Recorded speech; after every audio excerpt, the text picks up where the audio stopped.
दोस्तों, आजकल लोग एक शहर से दूसरे शहर काम के लिए जाते हैं और कई बार शादी कर कर वहीं बस जाते हैं और 4-5 साल में 1-2 बार ही गाँव जाते हैं और धीरे धीरे यह सिलसिला लंबा होता जाता है। पीछे रह जाते हैं तो उनके बूढ़े बाबा, जो उनके आने का इंतज़ार करते रहते हैं और कई बार यह इंतज़ार उनकी मौत के बाद भी जारी रहता है। दोस्तों, आज जो कहानी मैं आपके लिए लाया हूँ वह कहानी भी कुछ ऐसी है। तो चलिए कहानी शुरू करते हैं। मेरा नाम तुषार सरकार है और मैं वेस्ट बंगाल का रहने वाला हूँ। मेरे पापा गवर्नमेंट जॉब करते हैं और उनका ट्रांसफ़र महाराष्ट्र के चंद्रपुर डिस्ट्रिक्ट में हुआ था। हमारे यहाँ बंगाल का फेस्टिवल होता है दुर्गा पूजा, और हर साल हम लोग दुर्गा पूजा पर मेरे मामा के यहाँ जाया करते हैं। वहाँ हम 15-20 दिनों के लिए रुकते हैं। मेरा एक कज़न भी है जो मुझसे 4 साल बड़ा है। मेरे मामा का घर 2 मंजिल का है, तो मेरे कज़न ने अपना सामान ऊपर वाले कमरे में शिफ्ट कर लिया था, तो हम दोनों वहीं रहते थे। एक रात ऊपर वाले रूम में हम दोनों हंसी मजाक करने के बाद जैसे ही सोने लगे, उसी वक्त बाहर से किसी के झाड़ू लगाने की आवाज़ आने लगी। आवाज़ सुनकर मैं जैसे ही खिड़की से बाहर देखने लगा कि मेरे कज़न ने आवाज़ दी, नीचे मत देखना, और खिड़की बंद कर वापस आ जा। मैंने वैसा ही किया। मेरा फ़ोन दूसरे कमरे में चार्जिंग पर लगा हुआ था। कुछ देर बाद मैं उस कमरे में अपना फ़ोन लेने गया तो वो झाड़ू मारने की आवाज़ अब भी आ रही थी, उसी तरफ से जिस तरफ मैं देख रहा था। मुझे बहुत अजीब तो लगा, पर मैंने सोचा रात के 3 बजे कौन झाड़ू लगा है। अगले दिन मैंने अपने कज़न से पूछा कि रात में वो झाड़ू मारने की आवाज़ पहले भी आती थी, तो उसने बताया यह आवाज़ पिछले साल भी काली पूजा के वक्त आई थी। हमारी छत से मैंने और मेरे दोस्त ने जाकर देखा तो वहाँ पर कोई नहीं था, और यह आवाज़ 3 बजे शुरू होकर 4:30 बजे आनी बंद हो गई। तो मैंने उससे फिर पूछा, कल वाली आवाज़ कितने बजे बंद हुई? तो उसने कहा वो आवाज़ भी 4:30 पर ही बंद हुई थी। मेरे मामा के घर के साथ में एक दीवार छोड़कर और भी काफ़ी घर थे। मैंने सोचा कि आज रात मैं पता लगाता हूँ कि यह आवाज़ कहाँ से आती है, और जैसे ही रात के 3 बजे वह आवाज़ फिर से आना शुरू हो गई। मैंने अपने फ़ोन की टॉर्च लाइट जलाई और दुर्गा माँ का नाम लेकर निकल पड़ा। वो आवाज़ मेरे मामा के बगल वाले घर से ही आ रही थी। मैं उस घर के गेट पर पहुंचा तो देखा कि उस घर का गेट खुला हुआ था और अंदर एक बूढ़ी औरत खड़ी। उस औरत के चेहरे पर कोई भी एक्सप्रेशन नहीं था। उस घर के सामने एक गली थी, वो बस उसी गली की तरफ देखे जा रही थी। मैंने उससे डरते डरते पूछा कि रात में झाड़ू आप ही लगाते हो क्या? लेकिन मेरे पूछते ही उसके चेहरे पर गुस्सा आ गया। वो मुझे गुस्से से देखने लगी। मैं काफ़ी ज़्यादा डर गया और वह बूढ़ी औरत फिर से झाड़ू मारने लगी जैसे वह कोई चुड़ैल, और मैं भागकर वापस अपने मामा के घर आ गया। अगले दिन मुझे बुखार आ गया था। दवाई लेने के बाद जैसे ही मेरी तबीयत ठीक हुई तो मैंने अपनी नानी को सब कुछ बताया। मेरी बात सुनकर नानी ने मुझे बताया कि वो बूढ़ी औरत तुम्हें जिस घर में दिखी थी वो उसके सामने वाले घर में ही रहा करती थी और एक दिन एक गैस सिलेंडर ब्लास्ट में वो औरत मारी गई। आप चाहें तो इस ब्लास्ट के बारे में इंटरनेट पर भी सर्च कर सकते हैं, मालदा रामकृष्ण पल्ली गैस सिलेंडर ब्लास्ट के नाम से। नानी ने बताया कि जिस घर में मुझे उसकी आत्मा दिखी थी वो उस घर में झाड़ू पोछा किया करती थी। नानी ने ये भी बताया कि उस बूढ़ी औरत की मौत के बाद एक फैमिली भी यहाँ रहने आई थी उस घर में और उनकी एक 6 साल की बेटी भी थी। उस लड़की के पेरेंट ने एक बार नानी जी को बताया था कि हमारी बेटी अपने में ही बातें करती रहती है और किसी बूढ़ी औरत के होने के बारे में बोलती है, पर हमको लगा कि वो मजाक कर रही है। फिर एक बार देर रात उस बच्ची की माँ पानी पीने के लिए उठी तो उसने देखा कि घर का मेन गेट खुला हुआ है। उसने तुरंत अपने पति को उठाया और जब बाहर जाकर देखा तो देखा कि उनकी बेटी हाथ में झाड़ू पकड़े सामने वाली गली की तरफ देख रही है। और उसके बाद वह फैमिली कुछ दिनों बाद ही वह घर छोड़कर चली गई। मेरी नानी ने मुझे ये भी बताया कि वो जो बूढ़ी औरत वहाँ पर मरी थी उसका एक ही बेटा था जो दिल्ली में रहता है और वो बूढ़ी औरत इसी आस में जीती थी कि उसका बेटा आएगा। और ब्लास्ट के बाद वो 2 घंटों तक जिंदा थी और उसके आखिरी शब्द थे, मुझे मेरे बेटे से मिलना है। और शायद वह आज भी अपने बेटे का इंतज़ार कर रही है। दोस्तों, ऐसा होता है जब हम किसी से बहुत ज़्यादा प्यार करते हैं और उससे मिलने की इच्छा रखते हैं पर उससे मिल नहीं पाते और उससे मिलने की ख्वाहिश लिए ही इस दुनिया से चले जाते हैं, तो हमारी उसी अधूरी ख्वाहिश के चलते हमें मुक्ति नहीं मिल पाती और हम भटकने लगते हैं। जैसा कि इस बूढ़ी औरत के साथ हुआ। वह बूढ़ी औरत जिंदगी भर अपने बेटे के आने का इंतज़ार करती रही और इंतज़ार करते करते ही मर गई और अपने बेटे से मिलने की इसी ख्वाहिश के चलते उसकी आत्मा को मुक्ति नहीं मिल सकी और आज भी वह अपने बेटे से मिलने के इंतज़ार में भटक रही है। तो दोस्तों, आपको यह कहानी कैसी लगी कृपया हमें कमेंट बॉक्स में ज़रूर बताएं। हमें आपके कमेंट्स का इंतज़ार रहेगा। दोस्तों, अब अपनी दूसरी कहानी की तरफ चलते हैं।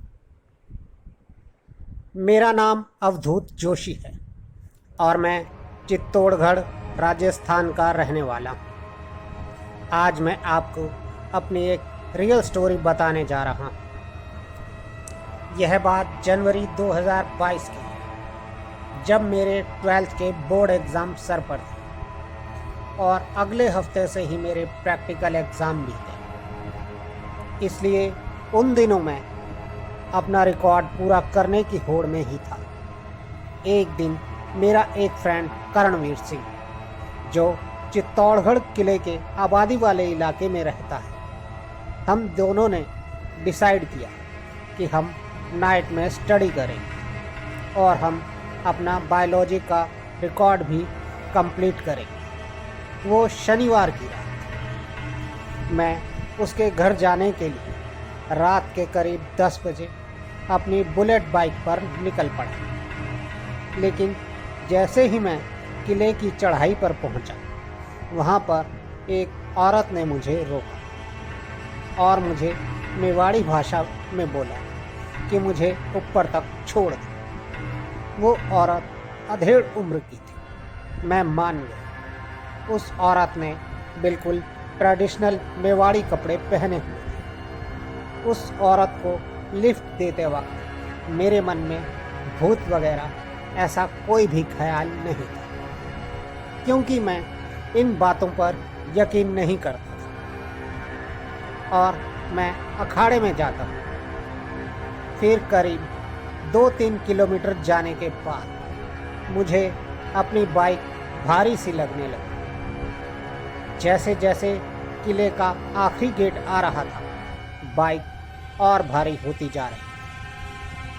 मुझे कुछ गड़बड़ तो लगी, लेकिन मैं फिर भी बाइक चलाता रहा।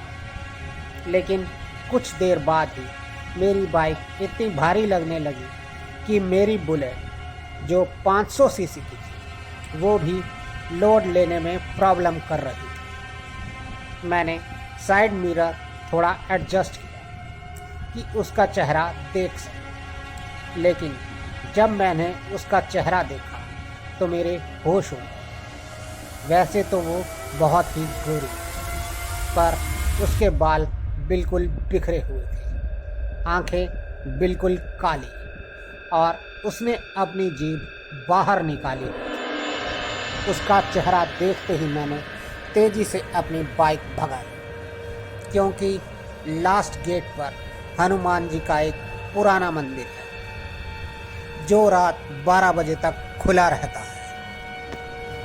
और जैसे ही वो मंदिर मुझे नज़र आया, वो औरत गायब हो गई। फिर मैं मंदिर के अंदर गया और अंदर बैठे पंडित जी को सारी बात बताई। वो पंडित जी भी मेरे जानने वाले थे, क्योंकि चित्तौड़गढ़ के सारे पहलवान उस मंदिर में आते जाते रहते हैं।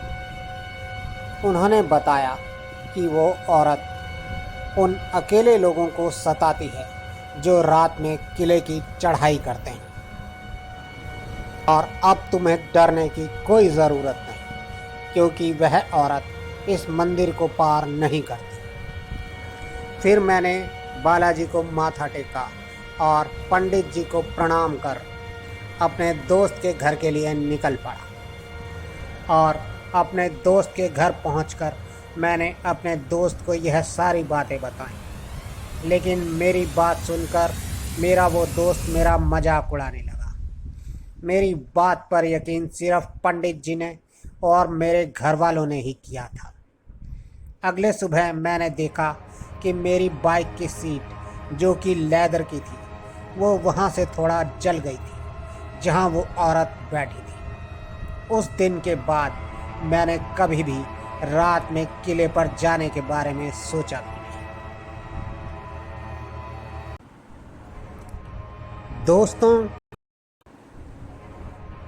दोस्तों, अब चलते हैं आज की तीसरी कहानी की तरफ, जो हमें भेजी है बिहार के रहने वाले चंदन की।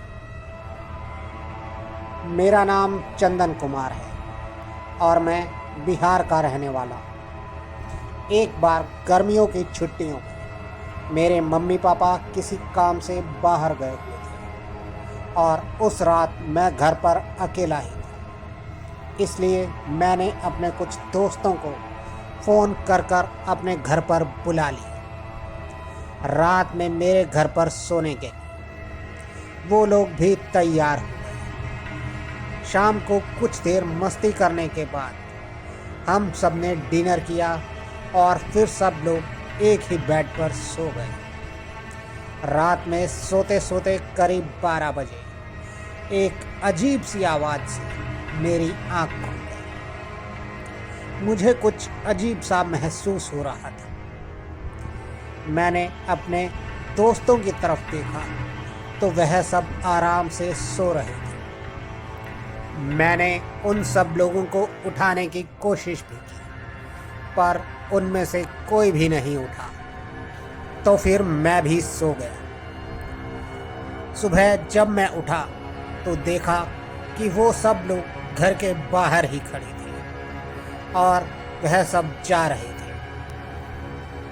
मैंने जब उन लोगों से पूछा कि क्या हुआ, ऐसे क्यों जा रहे हो, तो वह बोले कि अब हम इस घर में नहीं रुक सकते, क्योंकि इस घर में एक बुरी आत्मा रहती है और रात में उस आत्मा ने हम सबसे बात भी की थी।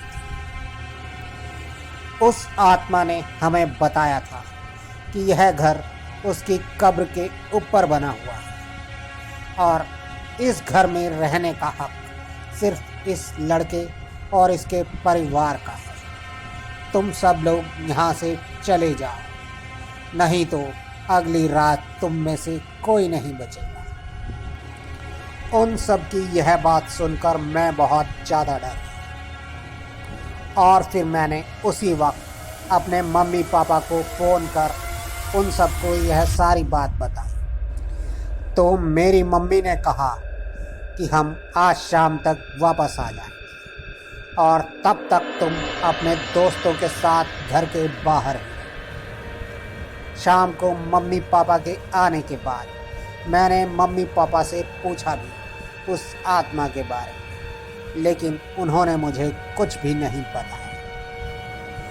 उन्होंने मुझे यह कहकर टाल दिया कि ऐसा कुछ भी नहीं है, वह सब तुम्हारे दोस्तों का वहम था। पर दोस्तों, अगर वह सब मेरे दोस्तों का वहम था तो मेरे मम्मी पापा ने मुझे पूरा दिन घर से बाहर रहने को क्यों कहा? दोस्तों, मुझे तो लगता है कि शायद चंदन के माता पिता को उस कब्र के बारे में सब कुछ पहले से ही पता है। अगर ऐसा नहीं होता तो चंदन की बात सुनकर वह लोग काफ़ी खौफ में आ जाते। और हो ना हो वह कब्र चंदन के परिवार में से ही किसी की है, शायद उनके किसी पूर्वज की, जो आज भी उसके परिवार की रक्षा करते हैं। अगर ऐसा नहीं होता तो वह चंदन के परिवार को भी उस घर में नहीं रखते। वैसे इस बारे में आपका क्या ख्याल है? अपनी राय हमें कमेंट बॉक्स में ज़रूर बताएं। हमें आपके कमेंट्स का इंतज़ार रहेगा और साथ ही साथ चैनल को लाइक और सब्सक्राइब करना ना भूलें। और अगर आपके पास भी ऐसी कोई कहानी है तो हमें ज़रूर भेजें, हम उसे अपने शो में ज़रूर शामिल करें। तो जल्द ही आपसे फिर मुलाकात होगी, तब तक के लिए गुड बाय। दोस्तों, अब चलते हैं आज की तीसरी कहानी की तरफ।